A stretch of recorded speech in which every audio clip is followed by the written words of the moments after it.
और ये वो कहानी है जिसके किरदार को लेकर आप केबीसी खेल सकते हैं। शीना बोरा कौन, पीटर मुखर्जी कौन, इंद्रानी मुखर्जी कौन, संजीव खन्ना कौन, राहुल कौन, मिखाइल कौन, सिद्धार्थ दास कौन, कौन किसकी बीवी, कौन किसकी बेटी, कौन किसकी बहन, कौन किसकी साली, कौन किसकी मंगेतर, कौन किसका बाप। मतलब ऐसा कोई रिश्ता नहीं है जो इस खूनी कहानी के साथ न जुड़ा हो, और इसीलिए खुद मुंबई पुलिस भी बड़ी उलझन में थी। तो कुल मिला के ये कहानी कैसे शुरू हुई और कहानी कैसे अंजाम तक पहुंची, ये मैं आपको सिलसिलेवार बताता हूँ।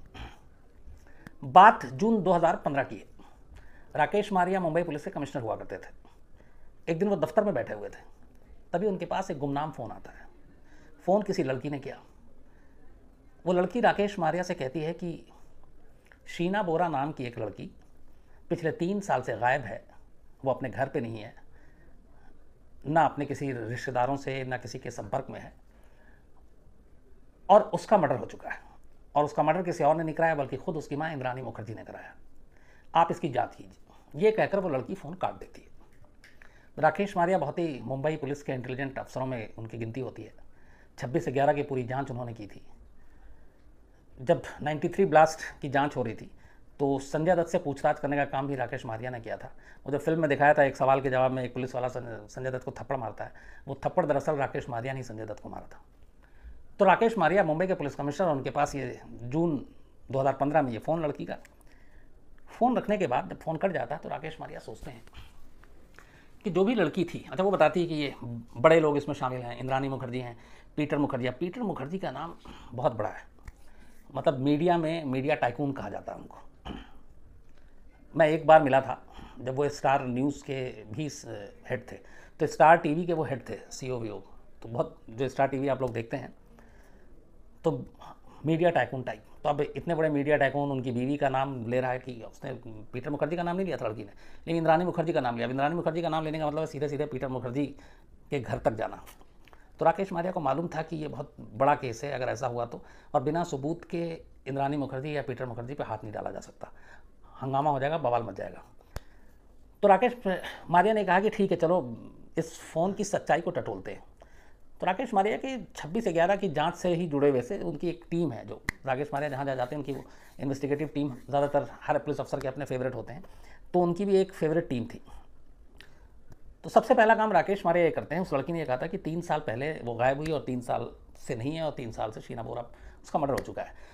तो जो पुलिस स्टेशन जिस एरिया में शीना बोरा का घर आता था, इंद्रानी मुखर्जी का घर आता है, पीटर मुखर्जी का घर आता है, वो मुंबई के खार पुलिस स्टेशन में आता है, ज्यूरिसडिक्शन वो है। तो राकेश मारिया ने सबसे पहले खार पुलिस स्टेशन में चेक कराया कि क्या 3 साल पहले किसी शीना बोरा नाम की लड़की की मिसिंग रिपोर्ट है यहाँ पे। खार पुलिस स्टेशन ने चेक किया, उन्होंने जवाब दिया नहीं, हमारे पास ऐसी कोई रिपोर्ट नहीं और कोई ऐसी मिसिंग कंप्लेंट भी नहीं है। इसके बाद उन्होंने अपने भरोसेमंद इंस्पेक्टर जो है राकेश मारिया ने, दिनेश कदम एक है मुंबई में, 26/11 की जांच में भी रहे, दिनेश कदम को राकेश मारिया ने अनऑफिशियली जांच दी। उन्होंने कहा कि ये मामला है, तुम पता करो कि शीना बोरे का सच है क्या, ये वाकई इस नाम की कोई लड़की है, इंद्रानी मुखर्जी के घर में, पीटर मुखर्जी के घर में रहती है, और ये भी कि हाँ, ये इंद्रानी मुखर्जी की बहन है, शीना मुखर्जी छोटी, यानी पीटर मुखर्जी की साली। दिनेश कदम पता लगाते हैं, कोशिश करते हैं, बट कोई ख़ास कामयाबी नहीं मिलती। जून का महीना चला जाता है, पूरा महीना, जुलाई आ जाता है, पूछताछ करते रहते हैं, लेकिन अब सवाल ये है कि बिना घर के लोगों से पूछताछ किए हुए सच्चाई सामने नहीं आ सकती थी। और राकेश मारिया का ये कहना था कि इसको चुपचाप इन्वेस्टिगेट करो, पीटर मुखर्जी, इंद्रानी मुखर्जी, इन लोगों को भनक नहीं लगनी चाहिए कि हम शीना बोरा नाम की किसी लड़की की तलाश कर रहे हैं, या हमें ये पता है कि ऐसे से वो गायब हुई है। तो वो सारे जितने भी उनके सोर्सेज थे, दिनेश कदम ने सब कर लिया कोशिश, लेकिन कुछ पता नहीं चला। ये था कि अब किसी न किसी से पूछताछ करना है, तो वो हो नहीं रहा था। इसी बीच जब नाकामी हाथ लगी और राकेश मारिया का सिक्स सेंस कह रहा था कि इस खबर में कोई ना कोई सच्चाई है और ये कुछ ना कुछ होगा, तो उन्होंने कहा दिनेश कदम को तुम लगे रहो। एक दिन फिर पता करते करते दिनेश कदम के जो अपने मुखबिर थे सारे, उन्होंने कहा कि 3 साल पहले इंद्रानी मुखर्जी का एक ड्राइवर हुआ करता था, श्यामवर राय, वो उनकी गाड़ी चलाता था, अब उसने नौकरी छोड़ दी है।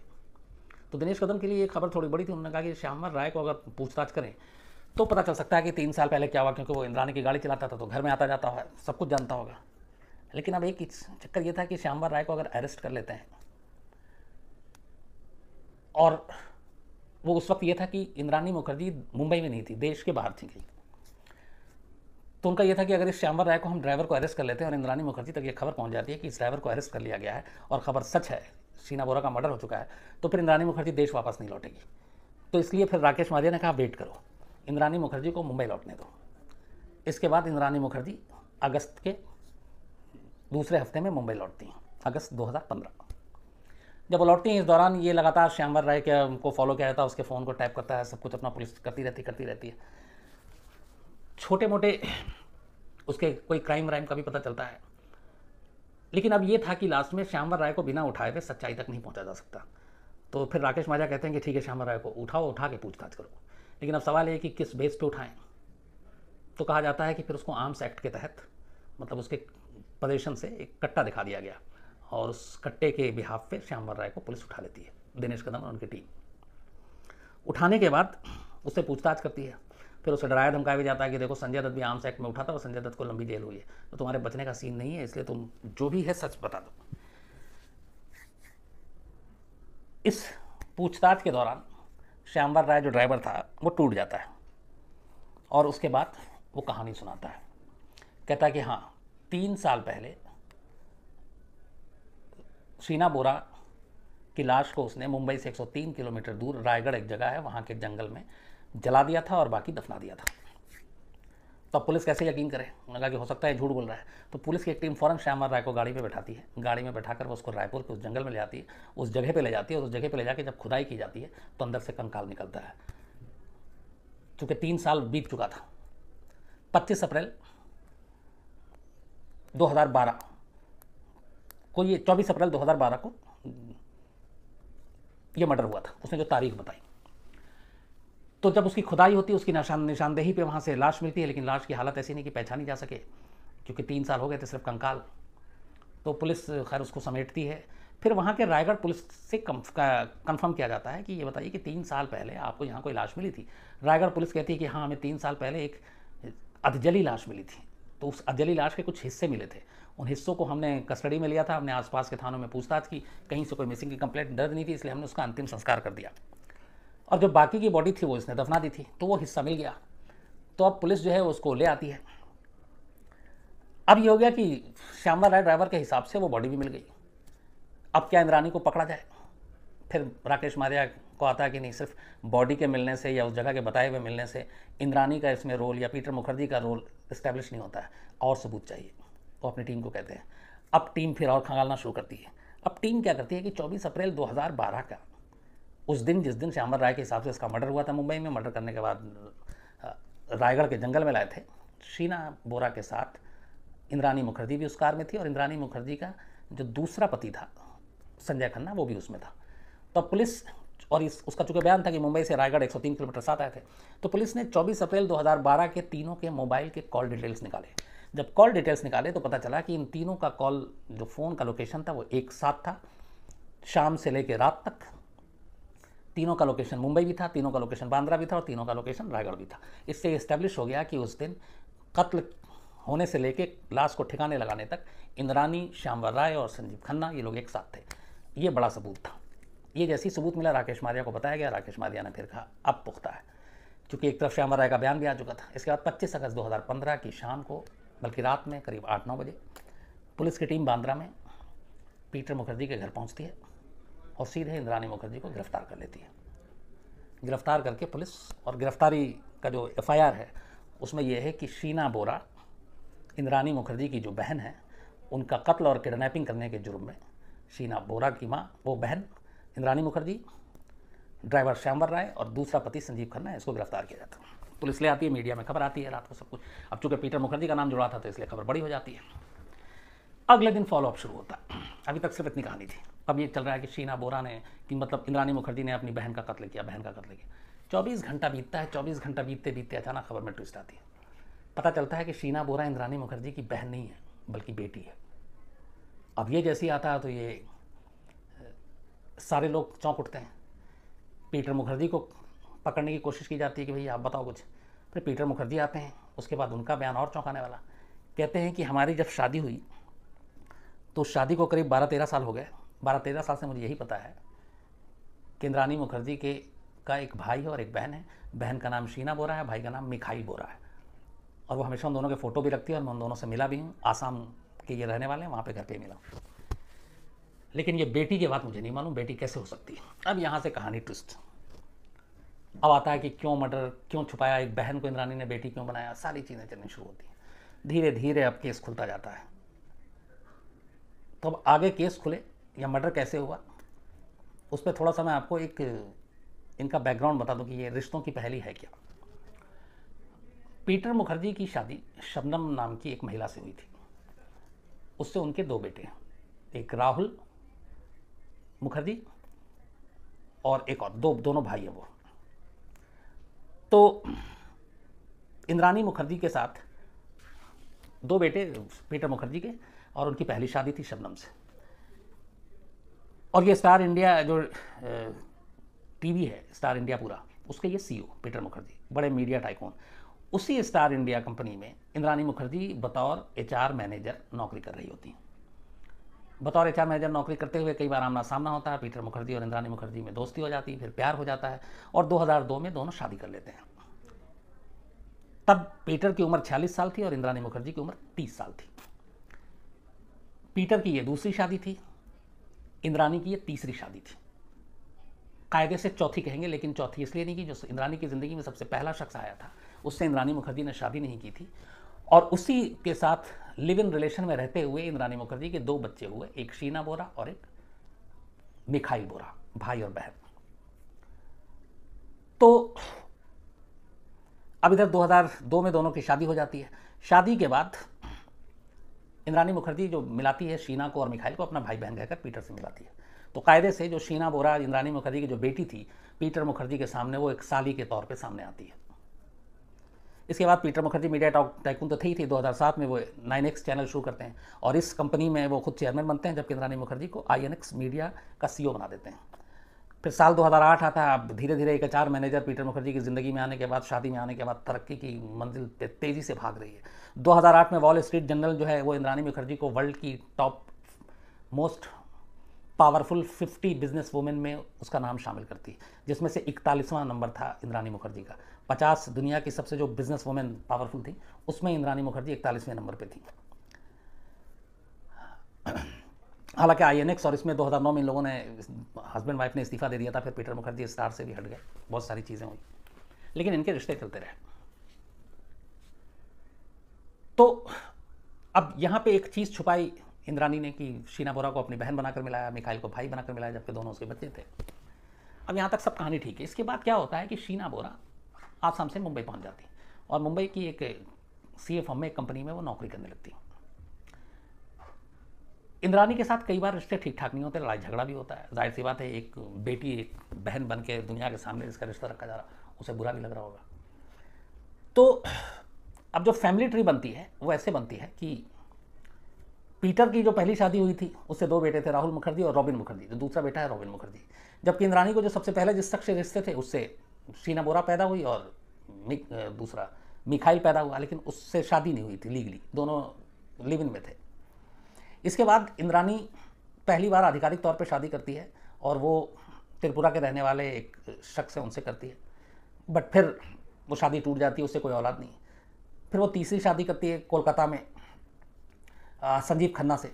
तो संजीव खन्ना से एक बेटी होती है इंद्राणी मुखर्जी को, विधि, जिसको पीटर मुखर्जी के साथ शादी करने के बाद विधि को अपने साथ रखती है इंद्राणी, और वो बताती है कि ये उसकी बेटी है और पीटर मुखर्जी ने उसे अडॉप्ट भी कर लिया था। तो कुल मिलाकर इंद्राणी मुखर्जी के 3 बच्चे हुए, शीना बोरा, मिखाइल बोरा और विधि। विधि उसके दूसरे पति से, और जिसके साथ शादी नहीं हुई थी उससे 2 बच्चे। अब रिश्ता देखिए आप शीना बोरा इंद्राणी मुखर्जी की बेटी है, लेकिन बहन बना के रखा है। तो पीटर मुखर्जी की भी कायदे से वो बेटी होनी चाहिए, लेकिन वो साली हो गई। पीटर मुखर्जी का बेटा राहुल जब मुंबई में आता है घर पे कई बार, तो वो भी मिलता है शीना बोरा से, और दोनों हम उम्र। शीना बोरा देखने में भी ठीक खूबसूरत, तो उसे ये पता है कि ये इंद्राणी की बहन है। तो राहुल और शीना बोरा के बीच इश्क हो जाता है।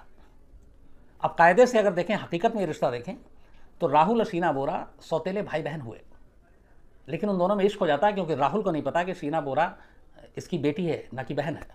तो अनजाने में वो सेज कर बैठता है। अब दोनों शादी करना चाहते हैं।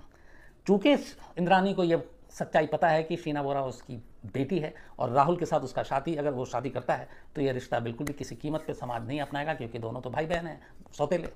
तो वो इस रिश्ते के खिलाफ होती है और यहीं से लड़ाई शुरू होती है।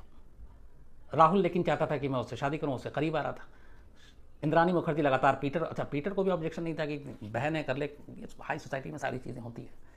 लेकिन पीटर मुखर्जी को भी नहीं मालूम था कि ये तो उसकी बेटी है, तो रिश्ते में भाई हो जाता है। वो तो अपना साली समझ के चल रहा है। अब इसका धीरे धीरे लड़ाई शुरू होती है माँ बेटी में।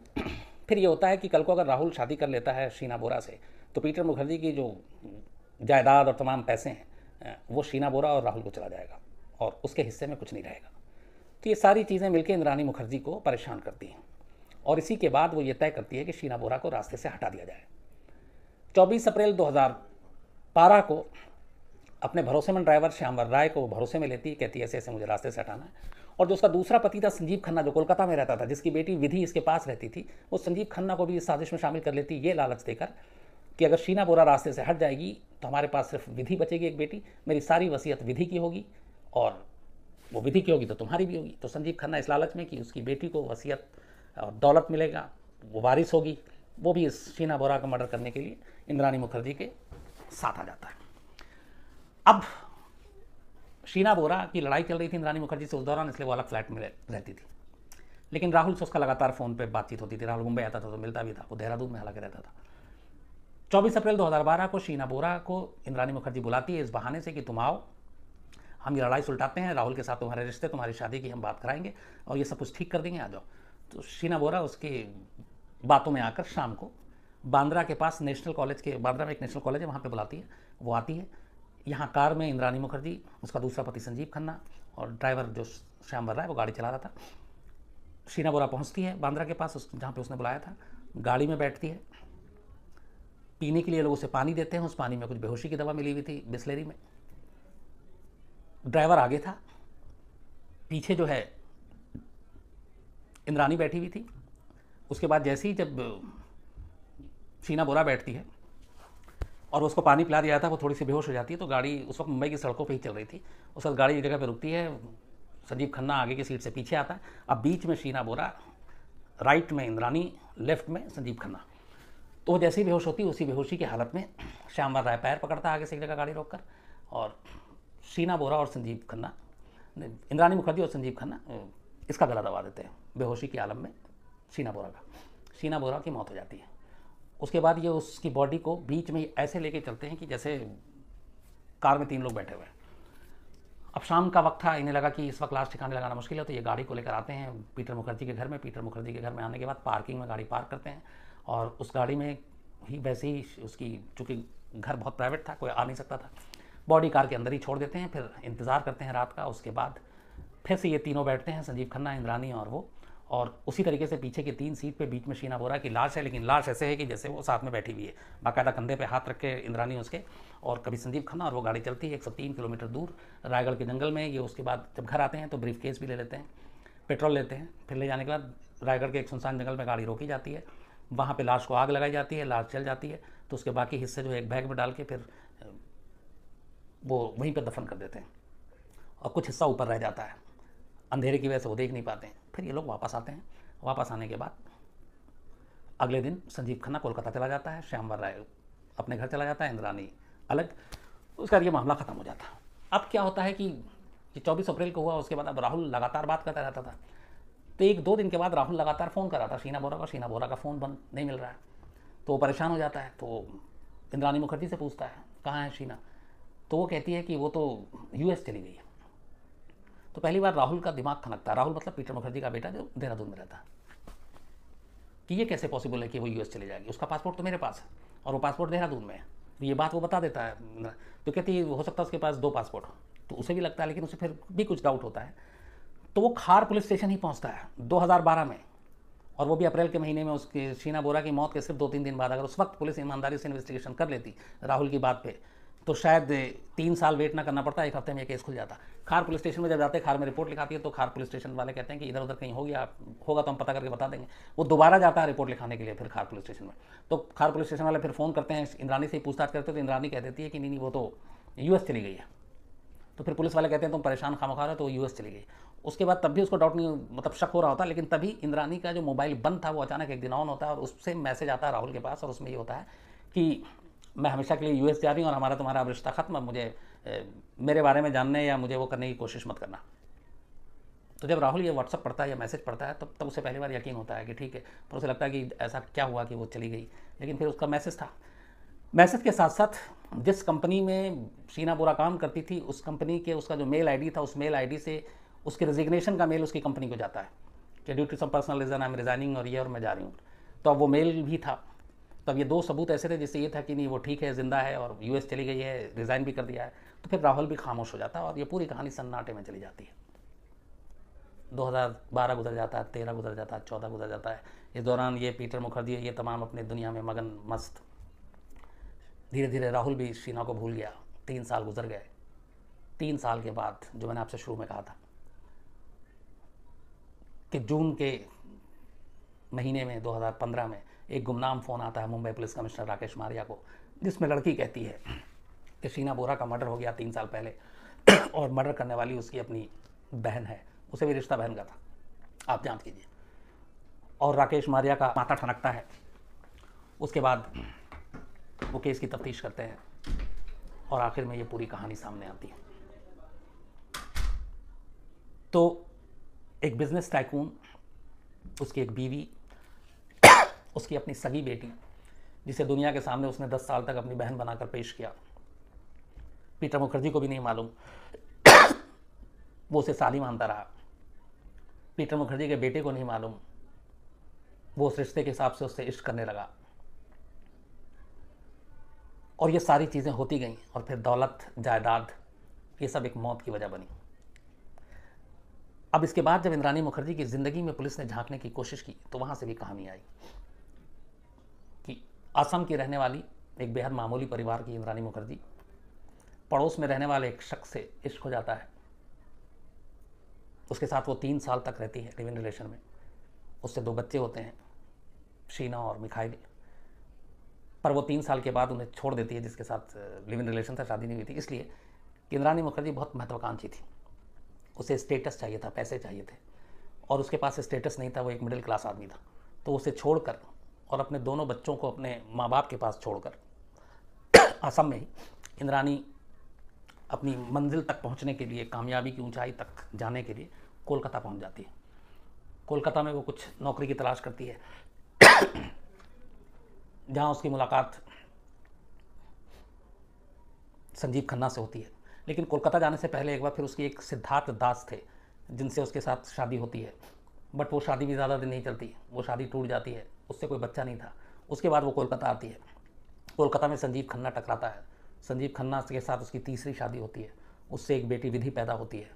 लेकिन फिर संजीव खन्ना के साथ भी नहीं बनती, फिर वो संजीव खन्ना को तलाक देती है। उसके बाद मुंबई पहुंचती है, साल करीब 2000। मुंबई आने के बाद फिर नौकरी की तलाश करती है।